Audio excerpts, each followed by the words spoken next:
14 अप्रैल। आज बाबा हम सभी की अवस्था को अचल अडोल बनाने की शिक्षाएं दे रहे हैं। बहुत स्वीट, रमणीक, लविंग बनना है, ये बार बार कह रहे हैं। तुम्हें धैर्यवत होना है, धैर्यवत, वेट एंड सी, इससे हो जाएंगे। तुरंत रिएक्ट नहीं करना है। ऐसी साक्षी स्थिति में रहने से तुम्हारी स्थिति अचल अडोल हो जाएगी। ये संसार का खेल ड्रामा चल रहा है, इसको तुम्हें साक्षी होकर देखना है। तो पहली सुंदर पॉइंट है, अंतर्मुखी होकर ज्ञान सुनो सुनाओ। अंतर्मुखता का अर्थ है बिल्कुल अंदर जो आत्मा बैठी है उसके स्वरूप में स्थित होना। ज्यादा बाह्य मुखी नहीं, ज्यादा बोल चाल नहीं, अंदर में स्थित हो जाना। ऐसी अवस्था में बैठकर जब हम मुरली सुनते हैं, मुरली माना भगवान के महावाक्य, तो बहुत ताकत आ जाती है। बाबा कह रहे हैं, बहुत सुंदर लाइन है, अंडरलाइन करें। तुम्हारी नस नस में ईश्वरीय ताकत भरी हुई है। रियलाइज करें, हम कमजोर नहीं हैं। स्वयं ईश्वर ने, सर्वशक्तिवान ने हमें अपनी ताकत दी है माया को जीतने के लिए। इस बात का एहसास हमें सदैव रहना चाहिए। तुम्हारे मन मंदिर में, जैसे मंदिरों में अगरबत्तियां जलती रहती हैं सुगंधित, और मूर्तियां भी होती हैं, तो तुम्हारा मन मंदिर है। इसमें मूर्तियों की जगह सद्गुण होने चाहिए और सुगंध के लिए पवित्रता की खुशबू स्वयं में भरनी चाहिए। बहुत सुंदर और गहरी बातें हैं।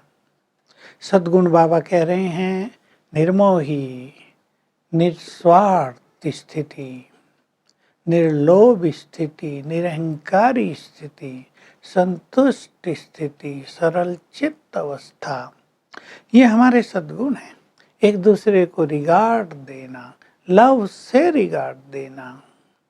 बाबा आज एक बहुत अच्छा शब्द प्रयोग कर रहे हैं, हे मेरे प्राणों, हे गोप गोपियों, मैं गोपी वल्लभ तुम्हें ज्ञान भी दे रहा हूँ, प्यार भी दे रहा हूँ। मैं ज्ञान का भी सागर हूँ, प्यार का भी सागर हूँ, पर पहले हूँ ज्ञान का सागर। मेरे प्यार को पाकर तुम आत्माएं तृप्त हो गई हो। तुम मेरे से प्यार करो, मैं तुमसे प्यार करूं। देखो, भगवान आत्माओं से बात कर रहा है। तो हमें अपने अंदर सद्गुणों की मूर्तियां बैठानी हैं।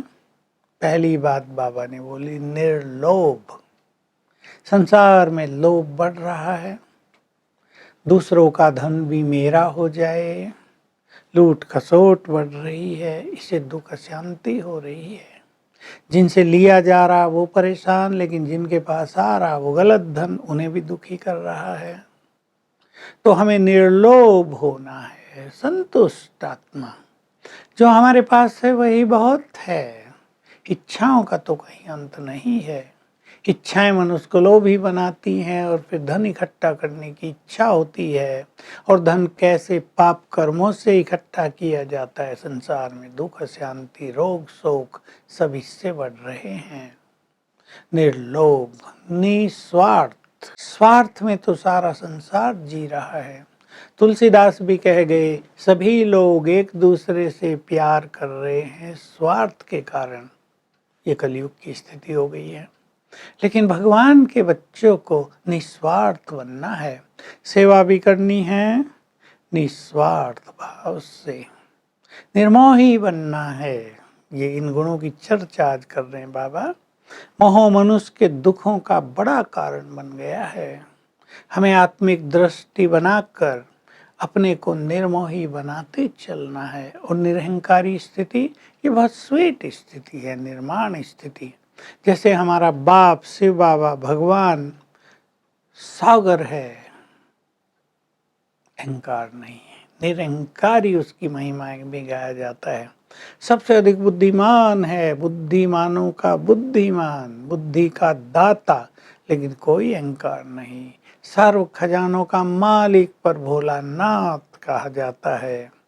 हमें भी अपने को ऐसा सरल चित्त, ऐसा श्रेष्ठ गुणवान बनाना है और प्योरिटी की खुशबू मन मंदिर में भरनी है ताकि हमारी सुगंध चारों ओर फैलती चले।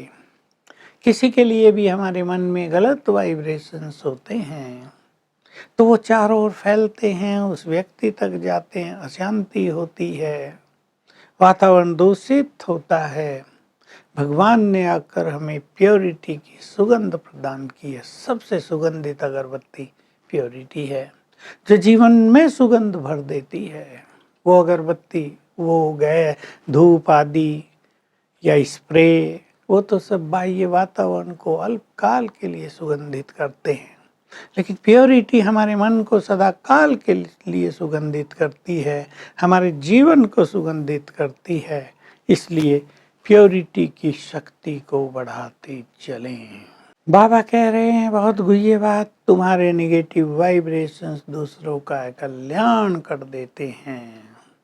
तुम जब यहाँ बैठकर बाबा की मुरली सुनते हो एक साथ तो चारों ओर शांति फैलती है। ये बहुत सुंदर बात है। इसलिए हमें संगठन में ईश्वरीय महावाक्य सुनने चाहिए। और एक और गुह्य बात है कि तुम तन मन धन से यज्ञ में स्वाहा हो गए। स्वाहा करना उसको कहते हैं जब हमने कह दिया तन मन धन सब तेरा, तो उस पर मेरा अधिकार नहीं रहा। तन भी उसकी सेवा में लगेगा, धन भी उसकी सेवा में लगेगा और मन में वही संकल्प होंगे जो उसके अंदर हैं। तो ये संपूर्ण समर्पणता की स्वाहा होने की पहचान है। ऐसे नहीं हम समर्पित तो हो गए हों लेकिन हमारा मन इधर उधर भटकता हो, हमने तन तो समर्पित कर दिया हो लेकिन अब तन को और कार्यों में यूज कर रहे हों, धन हमारा बेकार में जा रहा हो, ये सब छूट जाए तब हम यज्ञ में स्वाहा माने जाएंगे। वरदान भी बहुत गुह्य है आज का। स्नेह और शक्ति के बैलेंस के द्वारा सेवा करने वाले सफलता मूर्त भव। तो हम स्नेह तो सबको देते ही हैं, लेकिन हमारे शब्दों में शक्ति स्वरूप का जौहर यानी वाइब्रेशंस भी ऐसे हों जो हमारा स्नेह बहुत पावरफुल हो जाए और दूसरों को बदलने वाला हो जाए। हम दूसरों को कोई शिक्षा भी देते हैं लेकिन उसमें स्नेह समाया हो तो वो अच्छी शिक्षा कड़वी नहीं लगेगी। तो हम शक्तियों के वाइब्रेशंस देते चलें, स्नेह का सबको दान करते चलें तो हमारी सेवा निरंतर वृद्धि को प्राप्त होती रहेगी। स्लोगन है सर्वशक्तिवान को अपना साथी बना लो तो पश्चाताप से छूट जाओगे। तो आज हम यही अभ्यास करेंगे। मैं मास्टर सर्वशक्तिवान हूँ और सर्वशक्तिवान से बाबा। सिर के ऊपर छत्र छाया है, वो मेरा साथी है। इस नशे में सारा दिन रहेंगे तो स्वयं को बहुत शक्तिशाली महसूस करेंगे। कोई गलती नहीं होगी जो पश्चाताप करना पड़े। ओम शांति।